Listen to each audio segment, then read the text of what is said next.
ನಿಜವಾಗ್ಲೂ ಇದು ಆಗಲೇಬೇಕಿರುವಂತಹ ವಿಚಾರ. ಯಾಕಂದ್ರೆ ಪ್ರತಿ ಸಲ ಕೂಡ ಈ ಮತದಾನ ಕ್ರಾಂತಿ ಆಗದೇ ಇದ್ರೆ ಹೆಂಗಿರಿ. ಈಗ ಟಿ ಎನ್ ಶೇಷನ್ ಅವರು ಬಂದಾಗ ಬಹಳ ದೊಡ್ಡ ಮಟ್ಟದಲ್ಲಿ ಅದಕ್ಕೆ ಒಂದು ಕಡಿವಾಣವನ್ನು ಹಾಕಿದ್ರಿ. ಇಲ್ಲ ಅಂದ್ರೆ ಒಂಥರ ಚುನಾವಣೆ ಬಾಯಿಗೆ ಬಂದಂಗೆ ನೀವು ಮಠ ಎಲ್ಲಿದ್ರು ಕೂಡ ಪೇಂಟ್ ಹೊಡೆದು ಹೋಗೋದು, ಅಲ್ಲಿ ಈ ಪಾರ್ಟಿಗೆ ಹಾಕಿ ಆ ಪಾರ್ಟಿಗೆ ಹಾಕಿ ಎಲ್ಲ ಬಹಳ ಅದ್ಭುತ ಮಾಡಿದ್ರು. ಟಿ ಎನ್ ಶೇಷನ್ ನಂತರ ಒಬ್ಬ ಅಂತ ಚುನಾವಣಾ ಮುಖ್ಯಸ್ಥರು ಬರಲಿಲ್ಲ. ಈಗ ಬರಬೇಕು. ಈಗ ಚುನಾವಣಾ ಆಯೋಗ ಈ ನಿರ್ಧಾರವನ್ನು ಕೈಗೊಂಡ್ರೆ ಬೇಷ್. ಯಾವುದೇ ರೀತಿಯಲ್ಲೂ ಕೂಡ ನೀವು ಪಕ್ಷ ಭೇದ ಮರೆತು ಶಭಾಷ್ ಹೇಳಬೇಕು ಇದಕ್ಕೆ. ಆಯ್ತಾ? ಇದು ಮೋದಿ ಸರ್ಕಾರ ಮಾಡ್ತು, ಮತ್ತೊಂದು ಸರ್ಕಾರ ಮಾಡ್ತು, ಆ ತರ ಅಲ್ಲ. ಇದು ದೇಶಕ್ಕೆ ಒಂದು ಪ್ರಜಾತಂತ್ರ ವ್ಯವಸ್ಥೆಗೆ ಒಂದು ದೊಡ್ಡ ಮೈಲಿಗಲ್ಲು ಅಂತ ಹೇಳಬಹುದು. ಮೋದಿ ಸರ್ಕಾರದ ಕ್ರಾಂತಿಕಾರಿ ನಿರ್ಧಾರ. ಇದನ್ನು ನಿರ್ಧಾರ ಮಾಡಬೇಕಂದ್ರೂ ಕೂಡ ಯಮಗುಂಡಿಗೆ ಬೇಕು, ಅಷ್ಟು ಸುಲಭ ಅಲ್ಲ. ಆಧಾರ್ ವೋಟರ್ ಐಡಿ ಲಿಂಕ್ ಕಡ್ಡಾಯ ಆಗತ್ತಾ? ಆಗಬೇಕು. ಕೇವಲ ಮಾತಿಗೆ ಬಂದ್ರೆ ಆಗೋದಿಲ್ಲ. ಒಬ್ಬನ ಹೆಸರಲ್ಲಿ 2 ಐಡಿಗಳಲ್ಲ, 4 ಐಡಿಗಳಿರುತ್ತೆ. ವೋಟರ್ ಐಡಿಗೆ ಏನ್ರಿ 5 ನಿಮಿಷದಲ್ಲಿ ಮಾಡ್ಕೊಡ್ತಾರೆ? ಆಧಾರ್ ಕಾರ್ಡ್ ಕೂಡ ನಕಲಿ ಸಿಗುತ್ತೆ. ಆದ್ರೆ ನಾಳೆ ವೋಟರ್ ಐಡಿ ಮತ್ತು ಆಧಾರ್ ಕಾರ್ಡ್ ಒಂದೇ ಆದಾಗ ಕಳ್ಳರು ಸಿಕ್ಕಾಕೋತಾರೆ. ಬೇರೆ ಬೇರೆ ಕ್ಷೇತ್ರ ಮತದಾರರ ಚೀಟಿ ಇರುತ್ತೆ. ಆಧಾರ್ ವೋಟರ್ ಐಡಿ ಲಿಂಕ್ ಆದ್ರೆ ಏನಾಗುತ್ತೆ? 2 ವೋಟರ್ ಐಡಿಗೆ ಬ್ರೇಕ್ ಬೀಳುತ್ತೆ, ಕಳ್ಳ ಓಟ್ ನಿಂತೋಗ್ಬಿಡುತ್ತೆ. ನಿಮ್ಗೆ ಗೊತ್ತಿದೆಯಲ್ಲ, ಇಲ್ಲಿ ರಾಜರಾಜೇಶ್ವರಿ ನಗರದಲ್ಲಿ 30,000 ಕಳ್ಳ ಓಟುಗಳು ಅಂತ ಹೇಳಿ ಬಹಳ ದೊಡ್ಡ ಗಲಾಟೆ ಆಯ್ತಲ್ಲ. ಎಲ್ಲಾ ಕಡೆ ಆಗ್ತಾ ಇರುತ್ತೆ, ಕಳ್ಳ ಓಟುಗಳನ್ನು ಹಾಕ್ತಾರೆ ಅಂತ ಹೇಳಿ.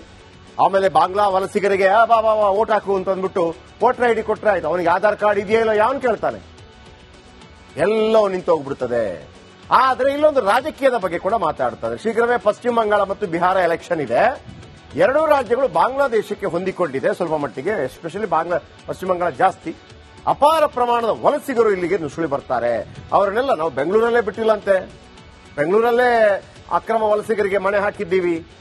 ನಾನು ಮೊನ್ನೆ ಕೂಡ ಹೇಳಿದೆ, 197 ವಾರ್ಡ್ಗಳ ಪೈಕಿ ಅಟ್ಲೀಸ್ಟ್ 45 ವಾರ್ಡ್ಗಳಲ್ಲಿ 5,000 3,000 ಇದ್ರು ಕೂಡ ಅವರು ಡಿಸೈಡೆಡ್. ನಾಳೆ ನಮ್ಮ ಬೆಂಗಳೂರು ಬಿಬಿಎಂಪಿಯಲ್ಲಿ ಒಬ್ಬ ಬಾಂಗ್ಲಾದವನು ಕಾರ್ಪೊರೇಟರ್ ಆದ್ರೆ ನೀವು ಸಾಧ್ಯ ಇಲ್ಲ ಅಂತ ಅಂದ್ಕೋಬೇಡಿ. ನಮ್ಮ ರಾಜಕಾರಣಿಗಳು ಭಾರತ ದೇಶವನ್ನು ಕೂಡ ಮಾರ್ತಾರೆ ನಮ್ಮ ಲಾಭಕ್ಕಾಗಿ ಅಂತ. ನಕಲಿ ವೋಟರ್ ಐಡಿಗಳಿಗೆ ಬ್ರೇಕ್ ಬೀಳುತ್ತೆ. ಆದ್ರೆ ಇದು ಆದಷ್ಟು ಬೇಗ ಆಗಬೇಕು. ಕೇವಲ ಆಗತ್ತೆ ಆಗೋದಿಲ್ಲ ಅಂತ ಆಗಬಾರ್ದು. ಎಲ್ಲಾ ಪಕ್ಷಗಳು ಕೂಡ ಎಸ್ ಇದನ್ನ ಮಾಡಿ ಅಂತ ಹೇಳಬೇಕು. ನಾವು ಒಂದು ಮಜಲು ಮೇಲಕ್ಕೆ ಹೋಗಬೇಕಾಗಿದೆ. ನೆಕ್ಸ್ಟ್, ನಿಜವಾಗ್ಲೂ ಇದು ಆಗಲೇಬೇಕಿರುವಂತಹ ವಿಚಾರ. ಯಾಕಂದ್ರೆ ಪ್ರತಿ ಸಲ ಕೂಡ ಈ ಮತದಾನ ಕ್ರಾಂತಿ ಆಗದೇ ಇದ್ರೆ ಹೆಂಗಿರಿ. ಈಗ ಟಿ ಎನ್ ಶೇಷನ್ ಅವರು ಬಂದಾಗ ಬಹಳ ದೊಡ್ಡ ಮಟ್ಟದಲ್ಲಿ ಅದಕ್ಕೆ ಒಂದು ಕಡಿವಾಣವನ್ನು ಹಾಕಿದ್ರಿ. ಇಲ್ಲ ಅಂದ್ರೆ ಒಂಥರ ಚುನಾವಣೆ ಬಾಯಿಗೆ ಬಂದಂಗೆ ನೀವು ಮಠ ಎಲ್ಲಿದ್ರು ಕೂಡ ಪೇಂಟ್ ಹೊಡೆದು ಹೋಗೋದು, ಅಲ್ಲಿ ಈ ಪಾರ್ಟಿಗೆ ಹಾಕಿ ಆ ಪಾರ್ಟಿಗೆ ಹಾಕಿ ಎಲ್ಲ ಬಹಳ ಅದ್ಭುತ ಮಾಡಿದ್ರು. ಟಿ ಎನ್ ಶೇಷನ್ ನಂತರ ಒಬ್ಬ ಅಂತ ಚುನಾವಣಾ ಮುಖ್ಯಸ್ಥರು ಬರಲಿಲ್ಲ. ಈಗ ಬರಬೇಕು. ಈಗ ಚುನಾವಣಾ ಆಯೋಗ ಈ ನಿರ್ಧಾರವನ್ನು ಕೈಗೊಂಡ್ರೆ ಬೇಷ್. ಯಾವುದೇ ರೀತಿಯಲ್ಲೂ ಕೂಡ ನೀವು ಪಕ್ಷ ಭೇದ ಮರೆತು ಶಭಾಷ್ ಹೇಳಬೇಕು ಇದಕ್ಕೆ. ಆಯ್ತಾ? ಇದು ಮೋದಿ ಸರ್ಕಾರ ಮಾಡ್ತು, ಮತ್ತೊಂದು ಸರ್ಕಾರ ಮಾಡ್ತು, ಆ ತರ ಅಲ್ಲ. ಇದು ದೇಶಕ್ಕೆ ಒಂದು ಪ್ರಜಾತಂತ್ರ ವ್ಯವಸ್ಥೆಗೆ ಒಂದು ದೊಡ್ಡ ಮೈಲಿಗಲ್ಲು ಅಂತ ಹೇಳಬಹುದು. ಮೋದಿ ಸರ್ಕಾರದ ಕ್ರಾಂತಿಕಾರಿ ನಿರ್ಧಾರ. ಇದನ್ನು ನಿರ್ಧಾರ ಮಾಡಬೇಕಂದ್ರೂ ಕೂಡ ಯಮಗುಂಡಿಗೆ ಬೇಕು, ಅಷ್ಟು ಸುಲಭ ಅಲ್ಲ. ಆಧಾರ್ ವೋಟರ್ ಐಡಿ ಲಿಂಕ್ ಕಡ್ಡಾಯ ಆಗತ್ತಾ? ಆಗಬೇಕು. ಕೇವಲ ಮಾತಿಗೆ ಬಂದ್ರೆ ಆಗೋದಿಲ್ಲ. ಒಬ್ಬನ ಹೆಸರಲ್ಲಿ 2 ಐಡಿಗಳಲ್ಲ, 4 ಐಡಿಗಳಿರುತ್ತೆ. ವೋಟರ್ ಐಡಿಗೆ ಏನ್ರಿ 5 ನಿಮಿಷದಲ್ಲಿ ಮಾಡ್ಕೊಡ್ತಾರೆ? ಆಧಾರ್ ಕಾರ್ಡ್ ಕೂಡ ನಕಲಿ ಸಿಗುತ್ತೆ. ಆದ್ರೆ ನಾಳೆ ವೋಟರ್ ಐಡಿ ಮತ್ತು ಆಧಾರ್ ಕಾರ್ಡ್ ಒಂದೇ ಆದಾಗ ಕಳ್ಳರು ಸಿಕ್ಕಾಕೋತಾರೆ. ಬೇರೆ ಬೇರೆ ಕ್ಷೇತ್ರ ಮತದಾರರ ಚೀಟಿ ಇರುತ್ತೆ. ಆಧಾರ್ ವೋಟರ್ ಐಡಿ ಲಿಂಕ್ ಆದ್ರೆ ಏನಾಗುತ್ತೆ? 2 ವೋಟರ್ ಐಡಿಗೆ ಬ್ರೇಕ್ ಬೀಳುತ್ತೆ, ಕಳ್ಳ ಓಟ್ ನಿಂತೋಗ್ಬಿಡುತ್ತೆ. ನಿಮ್ಗೆ ಗೊತ್ತಿದೆಯಲ್ಲ, ಇಲ್ಲಿ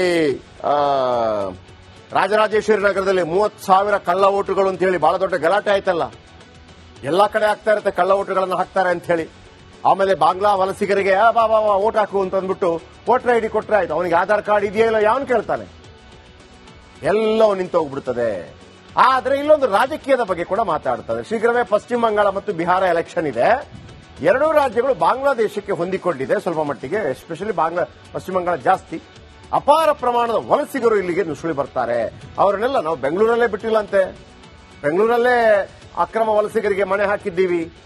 ನಾನು ಮೊನ್ನೆ ಕೂಡ ಹೇಳಿದೆ, 197 ವಾರ್ಡ್ಗಳ ಪೈಕಿ ಅಟ್ಲೀಸ್ಟ್ 45 ವಾರ್ಡ್ಗಳಲ್ಲಿ 5,000 3,000 ಇದ್ರು ಕೂಡ ಅವರು ಡಿಸೈಡೆಡ್. ನಾಳೆ ನಮ್ಮ ಬೆಂಗಳೂರು ಬಿಬಿಎಂಪಿಯಲ್ಲಿ ಒಬ್ಬ ಬಾಂಗ್ಲಾದವನು ಕಾರ್ಪೊರೇಟರ್ ಆದ್ರೆ ನೀವು ಸಾಧ್ಯ ಇಲ್ಲ ಅಂತ ಅಂದ್ಕೋಬೇಡಿ. ನಮ್ಮ ರಾಜಕಾರಣಿಗಳು ಭಾರತ ದೇಶವನ್ನು ಕೂಡ ಮಾರ್ತಾರೆ ನಮ್ಮ ಲಾಭಕ್ಕಾಗಿ ಅಂತ ನಕಲಿ ವೋಟರ್ ಐಡಿಗಳಿಗೆ ಬ್ರೇಕ್ ಬೀಳುತ್ತೆ. ಆದ್ರೆ ಇದು ಆದಷ್ಟು ಬೇಗ ಆಗಬೇಕು. ಕೇವಲ ಆಗತ್ತೆ ಆಗೋದಿಲ್ಲ ಅಂತ ಆಗಬಾರ್ದು. ಎಲ್ಲಾ ಪಕ್ಷಗಳು ಕೂಡ ಎಸ್ ಇದನ್ನ ಮಾಡಿ ಅಂತ ಹೇಳಬೇಕು. ನಾವು ಒಂದು ಮಜಲು ಮೇಲಕ್ಕೆ ಹೋಗಬೇಕಾಗಿದೆ. ನೆಕ್ಸ್ಟ್, ನಿಜವಾಗ್ಲೂ ಇದು ಆಗಲೇಬೇಕಿರುವಂತಹ ವಿಚಾರ. ಯಾಕೆಂದ್ರೆ ಪ್ರತಿ ಸಲ ಕೂಡ ಈ ಮತದಾನ ಕ್ರಾಂತಿ ಆಗದೇ ಇದ್ರೆ ಹೆಂಗಿರಿ. ಈಗ ಟಿ ಎನ್ ಶೇಷನ್ ಅವರು ಬಂದಾಗ ಬಹಳ ದೊಡ್ಡ ಮಟ್ಟದಲ್ಲಿ ಅದಕ್ಕೆ ಒಂದು ಕಡಿವಾಣವನ್ನು ಹಾಕಿದ್ರಿ. ಇಲ್ಲ ಅಂದ್ರೆ ಒಂಥರ ಚುನಾವಣೆ ಆಯ್ಕೆ ಬಂದಂಗೆ ನೀವು ಮಠ ಎಲ್ಲಿದ್ರು ಕೂಡ ಪೇಂಟ್ ಹೊಡೆದು ಹೋಗೋದು, ಅಲ್ಲಿ ಈ ಪಾರ್ಟಿಗೆ ಹಾಕಿ ಆ ಪಾರ್ಟಿಗೆ ಹಾಕಿ ಎಲ್ಲ ಬಹಳ ಅದ್ಭುತ ಮಾಡಿದ್ರು. ಟಿ ಎನ್ ಶೇಷನ್ ನಂತರ ಒಬ್ಬ ಅಂತ ಚುನಾವಣಾ ಮುಖ್ಯಸ್ಥರು ಬರಲಿಲ್ಲ. ಈಗ ಬರಬೇಕು. ಈಗ ಚುನಾವಣಾ ಆಯೋಗ ಈ ನಿರ್ಧಾರವನ್ನು ಕೈಗೊಂಡ್ರೆ ಬೇಷ್. ಯಾವುದೇ ರೀತಿಯಲ್ಲೂ ಕೂಡ ನೀವು ಪಕ್ಷ ಭೇದ ಮರೆತು ಶಭಾಷ್ ಹೇಳಬೇಕು ಇದಕ್ಕೆ. ಆಯ್ತಾ? ಇದು ಮೋದಿ ಸರ್ಕಾರ ಮಾಡ್ತು, ಮತ್ತೊಂದು ಸರ್ಕಾರ ಮಾಡ್ತು, ಆ ತರ ಅಲ್ಲ. ಇದು ದೇಶಕ್ಕೆ ಒಂದು ಪ್ರಜಾತಂತ್ರ ವ್ಯವಸ್ಥೆಗೆ ಒಂದು ದೊಡ್ಡ ಮೈಲಿಗಲ್ಲು ಅಂತ ಹೇಳಬಹುದು. ಮೋದಿ ಸರ್ಕಾರದ ಕ್ರಾಂತಿಕಾರಿ ನಿರ್ಧಾರ. ಇದನ್ನು ನಿರ್ಧಾರ ಮಾಡಬೇಕಂದ್ರೂ ಕೂಡ ಯಮಗುಂಡಿಗೆ ಬೇಕು. ಅಷ್ಟು ಸುಲಭ ಅಲ್ಲ.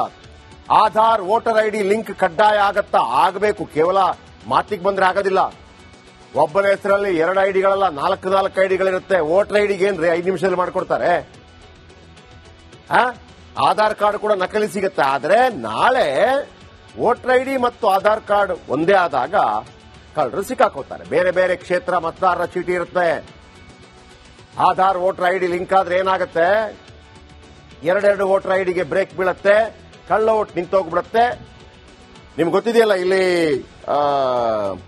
ರಾಜರಾಜೇಶ್ವರಿ ನಗರದಲ್ಲಿ 30,000 ಕಳ್ಳ ಓಟುಗಳು ಅಂತ ಹೇಳಿ ಬಹಳ ದೊಡ್ಡ ಗಲಾಟೆ ಆಯ್ತಲ್ಲ. ಎಲ್ಲಾ ಕಡೆ ಆಗ್ತಾ ಇರುತ್ತೆ, ಕಳ್ಳ ಓಟುಗಳನ್ನು ಹಾಕ್ತಾರೆ ಅಂತ ಹೇಳಿ. ಆಮೇಲೆ ಬಾಂಗ್ಲಾ ವಲಸಿಗರಿಗೆ ಓಟ್ ಹಾಕು ಅಂತ ಅಂದ್ಬಿಟ್ಟು ವೋಟರ್ ಐಡಿ ಕೊಟ್ರೆ ಆಯ್ತು. ಅವನಿಗೆ ಆಧಾರ್ ಕಾರ್ಡ್ ಇದೆಯೋ ಇಲ್ಲ ಯಾವನ್ ಕೇಳ್ತಾನೆ. ಎಲ್ಲವೂ ನಿಂತೋಗ್ಬಿಡ್ತದೆ. ಆದ್ರೆ ಇಲ್ಲೊಂದು ರಾಜಕೀಯದ ಬಗ್ಗೆ ಕೂಡ ಮಾತಾಡ್ತಾರೆ. ಶೀಘ್ರವೇ ಪಶ್ಚಿಮ ಬಂಗಾಳ ಮತ್ತು ಬಿಹಾರ ಎಲೆಕ್ಷನ್ ಇದೆ. 2 ರಾಜ್ಯಗಳು ಬಾಂಗ್ಲಾದೇಶಕ್ಕೆ ಹೊಂದಿಕೊಂಡಿದೆ ಸ್ವಲ್ಪ ಮಟ್ಟಿಗೆ. ಎಸ್ಪೆಷಲಿ ಪಶ್ಚಿಮ ಬಂಗಾಳ ಜಾಸ್ತಿ. ಅಪಾರ ಪ್ರಮಾಣದ ವಲಸಿಗರು ಇಲ್ಲಿಗೆ ನುಸುಳಿ ಬರ್ತಾರೆ. ಅವರನ್ನೆಲ್ಲ ನಾವು ಬೆಂಗಳೂರಲ್ಲೇ ಬಿಟ್ಟಿಲ್ಲ ಅಂತೆ. ಬೆಂಗಳೂರಲ್ಲೇ ಅಕ್ರಮ ವಲಸಿಗರಿಗೆ ಮಣೆ ಹಾಕಿದ್ದೀವಿ. ನಾನು ಮೊನ್ನೆ ಕೂಡ ಹೇಳಿದೆ, 197 ವಾರ್ಡ್ಗಳ ಪೈಕಿ ಅಟ್ಲೀಸ್ಟ್ 45 ವಾರ್ಡ್ಗಳಲ್ಲಿ 5,000 3,000 ಇದ್ರು ಕೂಡ ಅವರು ಡಿಸೈಡೆಡ್. ನಾಳೆ ನಮ್ಮ ಬೆಂಗಳೂರು ಬಿಬಿಎಂಪಿಯಲ್ಲಿ ಒಬ್ಬ ಬಾಂಗ್ಲಾದವನು ಕಾರ್ಪೊರೇಟರ್ ಆದ್ರೆ ನೀವು ಸಾಧ್ಯ ಇಲ್ಲ ಅಂತ ಅಂದ್ಕೋಬೇಡಿ. ನಮ್ಮ ರಾಜಕಾರಣಿಗಳು ಭಾರತ ದೇಶವನ್ನು ಕೂಡ ಮಾರ್ತಾರೆ ನಮ್ಮ ಲಾಭಕ್ಕಾಗಿ ಅಂತ ನಕಲಿ ವೋಟರ್ ಐಡಿಗಳಿಗೆ ಬ್ರೇಕ್ ಬೀಳುತ್ತೆ. ಆದ್ರೆ ಇದು ಆದಷ್ಟು ಬೇಗ ಆಗಬೇಕು. ಕೇವಲ ಆಗತ್ತೆ ಆಗೋದಿಲ್ಲ ಅಂತ ಆಗಬಾರ್ದು. ಎಲ್ಲಾ ಪಕ್ಷಗಳು ಕೂಡ ಎಸ್ ಇದನ್ನ ಮಾಡಿ ಅಂತ ಹೇಳಬೇಕು. ನಾವು ಒಂದು ಮಜಲು ಮೇಲಕ್ಕೆ ಹೋಗಬೇಕಾಗಿದೆ. ನೆಕ್ಸ್ಟ್